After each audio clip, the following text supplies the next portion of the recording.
Hello guys, welcome to valuable education. तो आज हम करने वाले हैं टीचिंग एप्टीट्यूड। उसमें 13 जून 2023 का जो शिफ्ट 1 और सेकंड दोनों शिफ्ट के टीचिंग एप्टीट्यूड के एमसीक्यूज करने वाले हैं।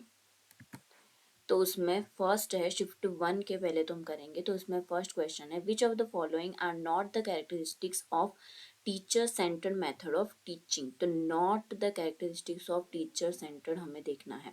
तो यहाँ पर क्या बोला है, लर्नर सेंटर कौन कौन से हैं। ठीक है, तो स्टूडेंट्स आर पैसिव। तो पैसिव किस में होते हैं, वो तो टीचर सेंटर में होते हैं, वो लर्नर सेंटर में नहीं होते। तो ये जो है वो टीचर सेंटर है, नॉट लर्नर सेंटर।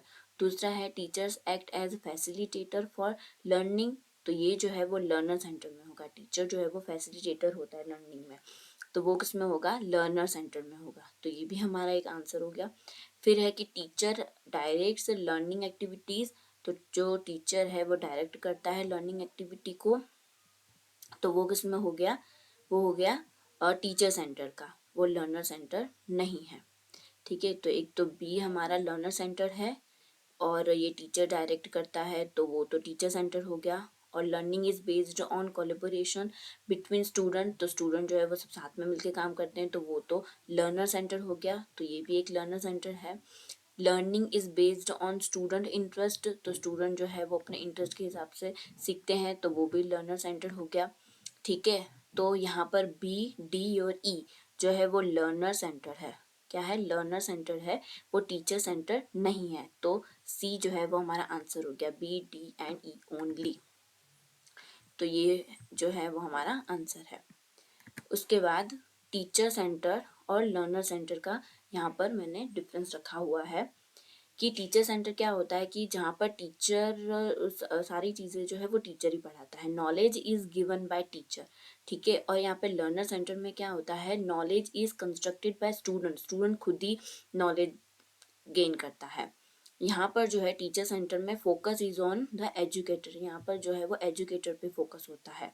ठीक है, और जो लर्नर सेंटर के अंदर both the educated and learner have an equal focus, दोनों पे इक्वल फोकस होता है, दोनों साथ मिलके काम करते हैं लर्नर सेंटर में। ठीक है, उसके बाद है स्टूडेंट पार्टिसिपेशन। तो वो पैसिव होता है। टीचर सेंटर के अंदर टीचर जो है वो एक्टिव होता है ज़्यादा और स्टूडेंट जो है वो पैसिव होते हैं। और लर्नर सेंटर के अंदर उल्टा, यानी जो स्टूडेंट होते हैं वो ज़्यादा एक्टिव होते हैं और टीचर जो है वो पैसिव होते हैं। फिर टीचर सेंटर के अंदर रोल ऑफ लेक्चरर। तो रोल क्या होता है टीचर का, एक लीडर, एक अथॉरिटी होता है, क्योंकि मेन एक्टिव कौन होता है, टीचर होता है, और टीचर ही लीडर होता है, अथॉरिटी होता है। ठीक है, और लर्नर सेंटर के अंदर टीचर जो है वो फैसिलिटेटर होता है, पार्टनर होता है, वो सिर्फ उसको सपोर्ट करता है, हेल्प करता है सीखने में। ठीक है, और उसके बाद है टीचर सेंटर में educated talks and student continue to listen and remain silent, यानी कि जो टीचर है वही पढ़ाता है और स्टूडेंट जो है वो उनको सुनते हैं और सीखते हैं। और लर्नर सेंटर में क्या होता है, स्टूडेंट और टीचर ये सब साथ मिलकर काम करते हैं, इनकरेज होता है। ठीक है, तो ये टीचर सेंटर और लर्नर सेंटर के डिफरेंस है। उसके बाद सेकंड क्वेश्चन है, फर्स्ट स्टेटमेंट, यहाँ पर दो स्टेटमेंट दिया हुआ है। तो फर्स्ट है, a learner's cultural background has no impact on his or her learning experience.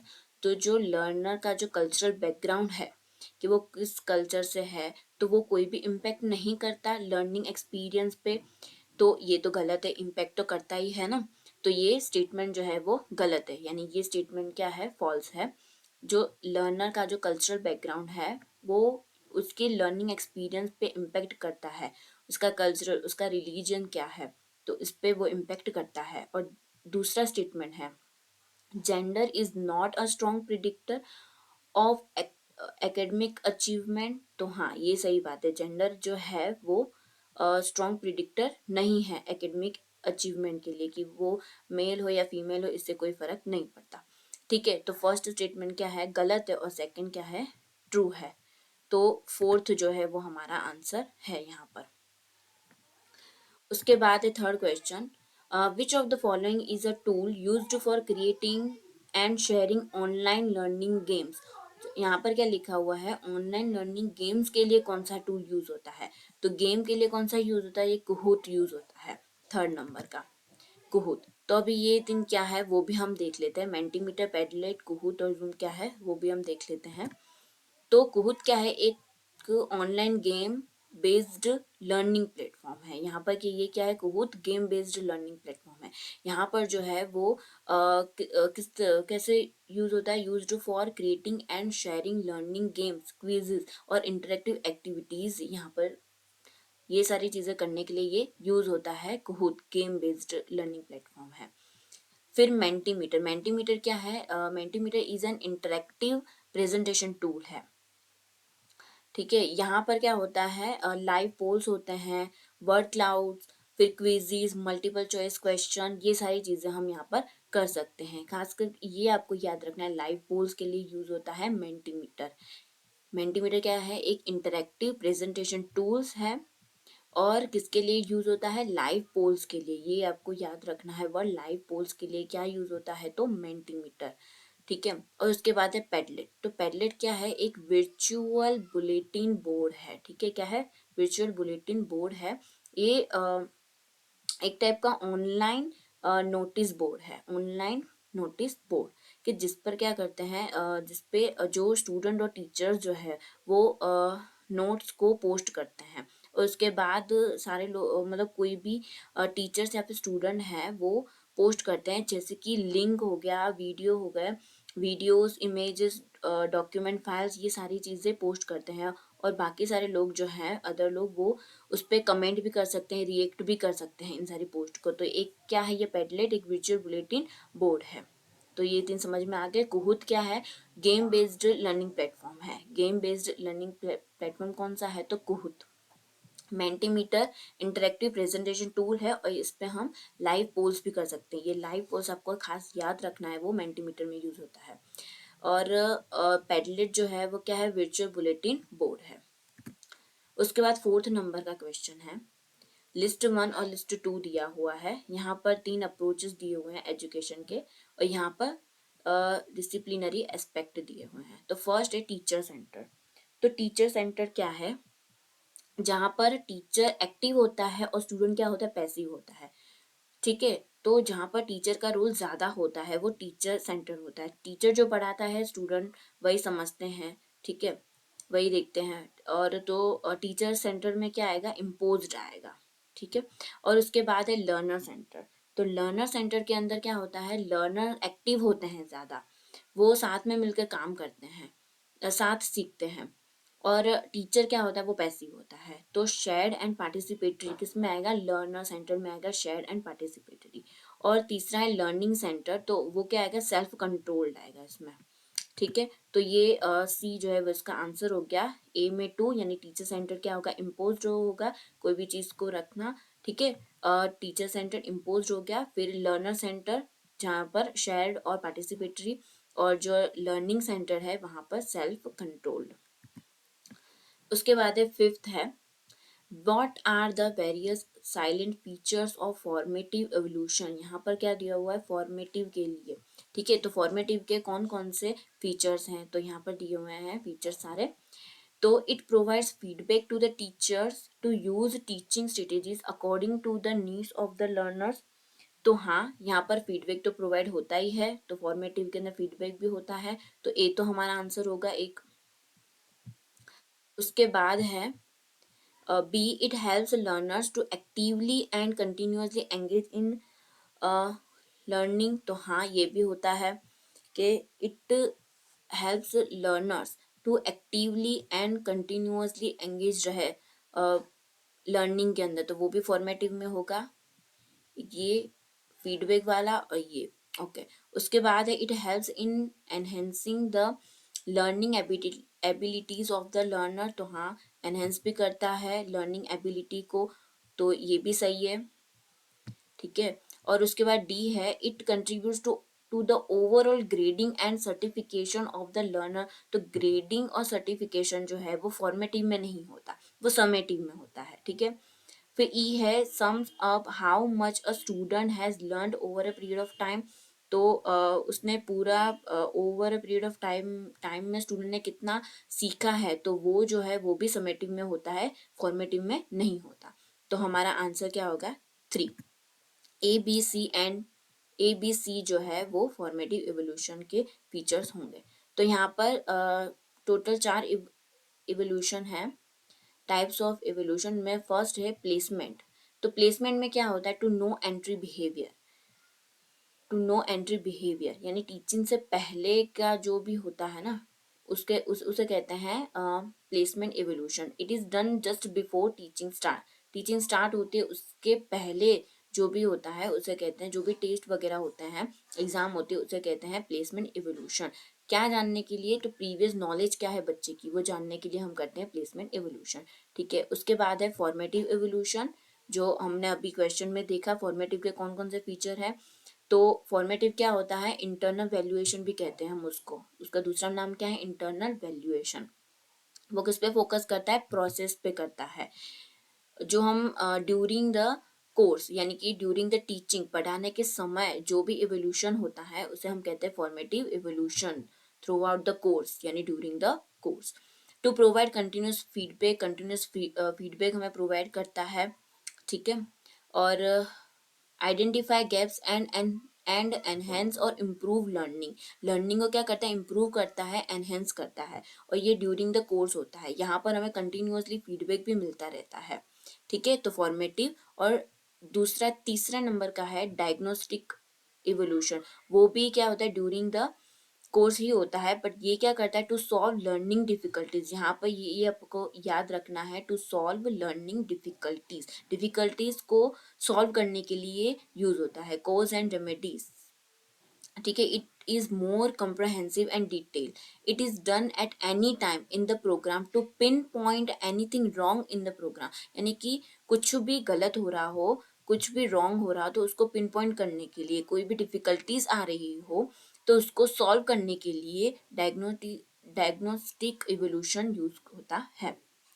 This helps the teacher correct the problem immediately, thereby improving the course। तो प्रॉब्लम जो है वो सॉल्व हो जाएगी तो कोर्स भी इम्प्रूव ही होगा। ठीक है, तो डायग्नोस्टिक इवोल्यूशन में हमें क्या याद रखना है? To solve learning difficulties. उसके बाद है लास्ट है समेटिव इवोल्यूशन, जो कि होता है एंड ऑफ द कोर्स के लास्ट में होता है, और इसको हम क्या कहते हैं? एक्सटर्नल इवोल्यूशन भी कहते हैं।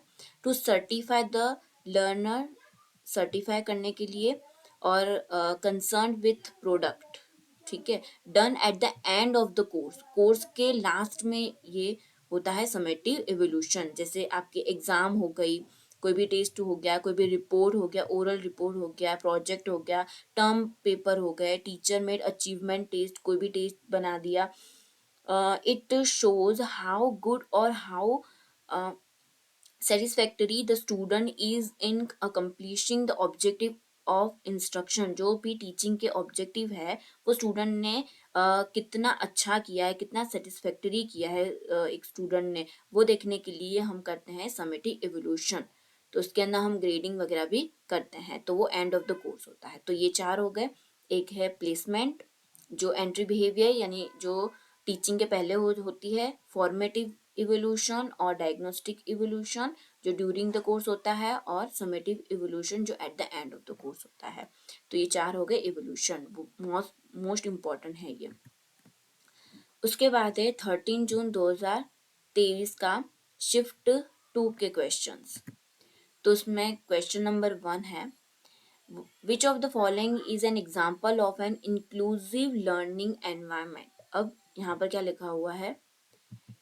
इंक्लूसिव लर्निंग एनवायरमेंट का कौन सा यहाँ पर एग्जाम्पल है? तो ये 4 ऑप्शन दिए हुए हैं।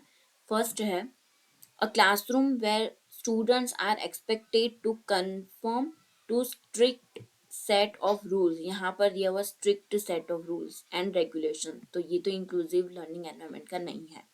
दूसरा है a classroom where only students of a certain ethnicity are allowed to participate in class discussion।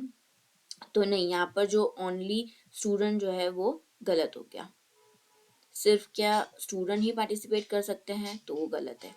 फिर तीसरा है a classroom where students are discourage from asking questions और चैलेंजिंग द टीचर्स ऑथोरिटी। तो डिस्करेज्ड है तो वो भी गलत है। और फोर्थ है a classroom where all the students are encouraged to share their unique experiences and perspective. तो हाँ ये राइट है, तो ये फोर्थ नंबर का है, वो उसका आंसर है इंक्लूसिव लर्निंग का। तो इंक्लूसिव लर्निंग एनवायरनमेंट, तो जिसके अंदर जो सारे के सारे जो स्टूडेंट है वो एनकरेज होते हैं, मतलब एक to share their unique experience and perspective. Inclusive teaching के अंदर क्या होता है कि सारे के सारे जो स्टूडेंट्स हैं वो अपनी लर्निंग एक्सपीरियंस को शेयर करते हैं, पार्टिसिपेट करते हैं। ठीक है, तो उसे कहते हैं हम इंक्लूसिव लर्निंग एनवायरनमेंट।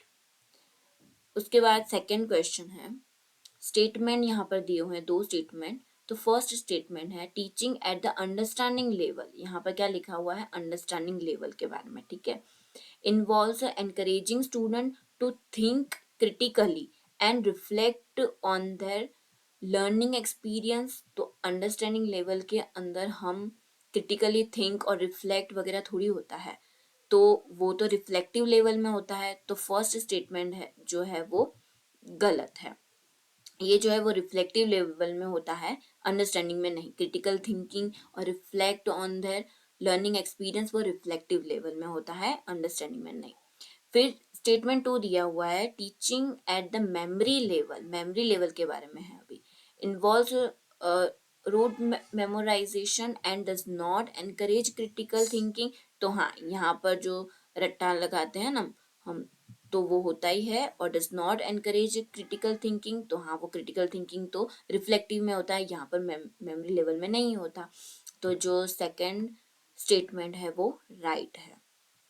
तो हमारा आंसर क्या हो गया, four. First is false but second is true. उसके बाद थर्ड क्वेश्चन है which of the following levels of teaching involves the highest order thinking skill. तो वो किसमें होगा, रिफ्लेक्टिव लेवल में होगा। जो हाईएस्ट ऑर्डर थिंकिंग स्किल कौन सा है, रिफ्लेक्टिव लेवल। तो लेवल्स ऑफ टीचिंग जो है उसका उसका मैंने वीडियो बनाया हुआ है, आप उसको चेक कर सकते हैं मेरी चैनल में जाके। तो टोटल 3 लेवल होते हैं, मेमोरी लेवल, अंडरस्टैंडिंग लेवल और रिफ्लेक्टिव लेवल। इन तीनों के बारे में मैंने आपको पूरा डिटेल में पढ़ाया हुआ है। तो यहाँ पर हाईएस्ट ऑर्डर थिंकिंग स्किल कौन सा आएगा, रिफ्लेक्टिव लेवल में आएगा। तो एक ही शिफ्ट में दोनों दोनों दो क्वेश्चन लेवल ऑफ टीचिंग के आ गए।